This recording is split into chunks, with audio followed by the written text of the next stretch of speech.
नाजरीन, जरा एक लम्हे के लिए अपनी आंखें बंद करें और तसव्वुर करें कि गहरी रात है, हर तरफ सन्नाटा है और एक पूरा शहर नींद में डूबा हुआ है।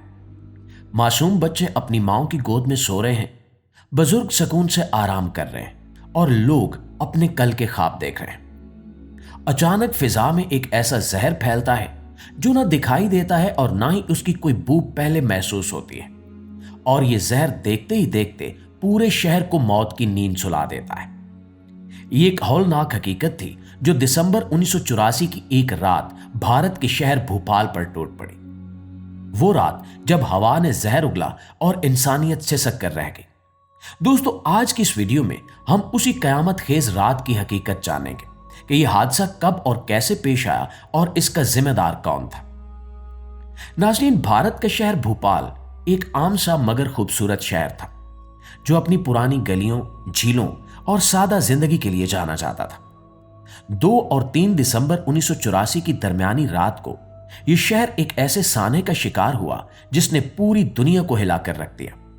उस रात सनती तरक्की की कीमत हजारों जानों ने अदा की। शहर के बीचों बीच कायम एक केमिकल फैक्ट्री इस तबाही का मरकज बनी। यह factory union carbide India limited की थी, जो अमेरिकी कंपनी यूनियन कार्बाइड कारपोरेशन के जेर इंतजाम काम कर रही थी। यहां एक निहायत खतरनाक केमिकल मिथाइल आइसोसायनाइड तैयार किया जाता था, जिसे MIC कहा जाता है, और यह केमिकल ज़रई इद्वियात और खाद में इस्तेमाल होता था। फैक्ट्री में हिफाजती इंतजाम तो मौजूद थे, मगर कई बरसों से इनकी देखभाल नहीं की गई थी। खर्च बचाने के लिए कई अहम निजाम बंद पड़े थे। खबरदार करने वाले अलार्म अक्सर खामोश रहते थे।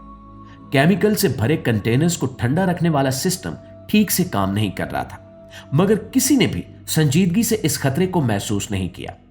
और फिर वो रात आई जब एक टैंक जिसमें लगभग 42 टन MIC भरा हुआ था, उसमें किसी तरह पानी दाखिल हो गया। पानी और केमिकल के मिलने से एक तेज रिएक्शन शुरू हुआ, जिस वजह से टैंक के अंदर दर्जा हरारत बढ़ने लगा। दबाव खतरनाक हद तक पहुंच गया और सूरत हाल काबू से बाहर हो गई। रात तकरीबन 12:30 बजे एक जोरदार आवाज सुनाई दी और उसके बाद सफेद रंग का धुआं फिजा में बुलंद होने लगा, मगर वो धुआं नहीं, मौत का बादल था। हवा के साथ साथ ये जहरीली गैस करीबी आबादियों की तरफ बढ़ने लगी, जहां ज्यादातर गरीब मजदूर तबका रहता था। इनके घरों की खिड़कियां टूटी हुई थीं, कोई हिफाजती सामान मौजूद नहीं था और न ही इन्हें अंदाजा था कि क्या होने वाला है। नाज़रीन, पहले लोगों को लगा कि शायद ये मामूल का धुआं है, मगर चंद ही लम्हों में आंखों में जलन शुरू हो गई, गले सूजकर बंद होने लगे, सांस लेना मुश्किल हो गया, लोग खांसते हुए जमीन पर गिरने लगे। माएं अपने बच्चों को उठाकर बाहर भागी, मगर हर तरफ वही जहर फैला हुआ था। कुछ लोग नींद में ही दम तोड़ गए। सड़कों पर भागते हुए इंसान, चीखते हुए बच्चे और अपने प्यारों को जगाने की नाकाम कोशिश करते लोग, ये सब मनाजिर कयामत का नक्शा पेश कर रहे थे। अस्पताल में मरीजों का हजूम लग गया। डॉक्टरों को खुद मालूम नहीं था कि यह कौन सी गैस है और इसका इलाज क्या है, और ना ही उनके पास हिफाजती लिबास था और ना ही कोई वाज़ेह हिदायत। डॉक्टरों की आंखें भी सूज गई, फेफड़े मुतासिर हुए और हजारों लोग चंद घंटों में जिंदगी की बाजी हार गए। इब्तिदाई अंदाजों के मुताबिक पहले ही दिन 8000 अफराद जाँ बाक हो गए। बाद के दिनों और महीनों में मरने वालों की तादाद बढ़ती चली गई और मजमूई तौर पर अंदाजा लगाया गया कि 15 से 18 हजार के करीब अफराद उस साने का शिकार हुए। लाखों लोग मुतासिर हुए, जिनमें से बहुत से उम्र भर के लिए माजूर हो गए।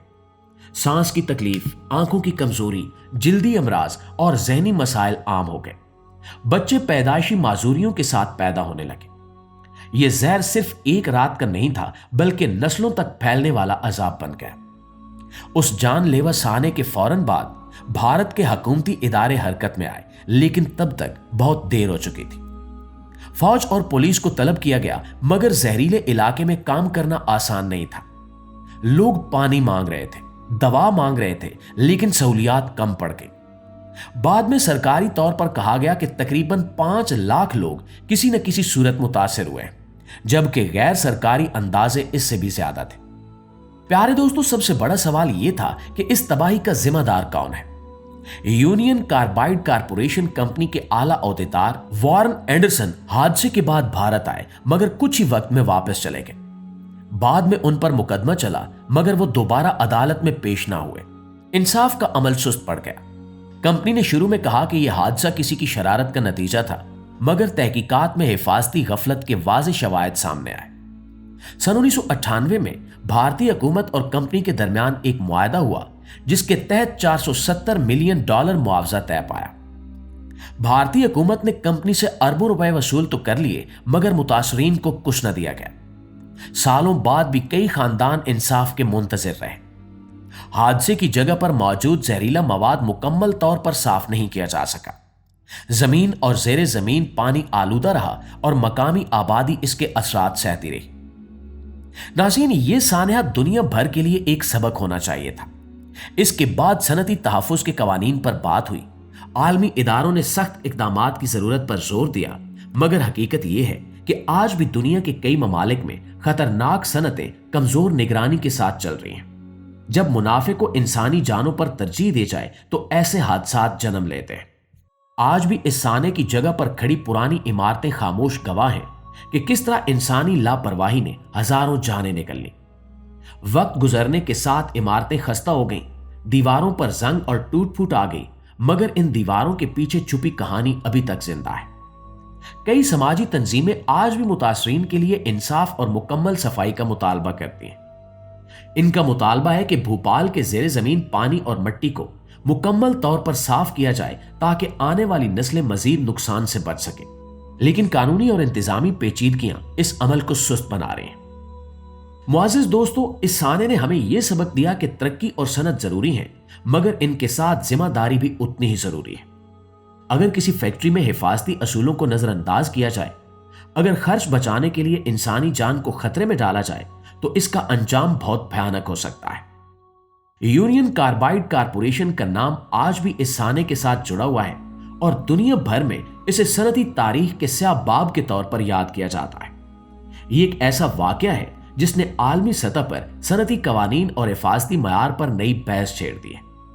आज की वीडियो का मकसद सिर्फ एक कहानी सुनाना नहीं, बल्कि एक सबक याद दिलाना है कि अगर दुनिया ने माजी की गलतियों से सबक ना सीखा तो कल किसी और शहर की बारी हो सकती है।